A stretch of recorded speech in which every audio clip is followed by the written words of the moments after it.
புதுக்கோட்டை அருகே குடிபோதையில் தந்தையை தாக்கி ரகளையில் ஈடுபட்ட இளைஞரை பொதுமக்கள் மின்கம்பத்தில் கட்டி வைத்த சம்பவம் அப்பகுதியில் பரபரப்பை ஏற்படுத்தியுள்ளது.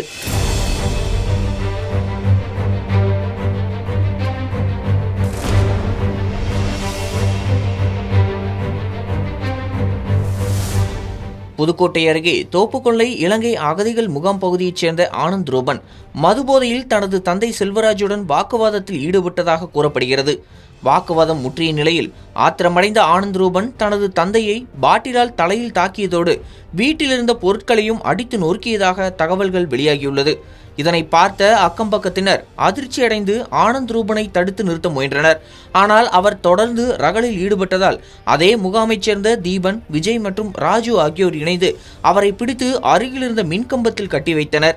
இதுகுறித்து தகவல் அறிந்த வல்லத்திராக்கோட்டை காவல்துறையினர் சம்பவ இடத்திற்கு விரைந்து சென்று மின்கம்பத்தில் கட்டப்பட்டிருந்த ஆனந்த் ரூபனை மீட்டனர். தொடர்ந்து இந்த சம்பவம் தொடர்பாக காவல்துறையினர் விசாரணை மேற்கொண்டு வருகின்றனர். குடிபோதையில் நடந்த இந்த சம்பவம் தோப்புக்கொல்லை அகதிகள் முகாம் பகுதியில் பெரும் பரபரப்பை ஏற்படுத்தியுள்ளது.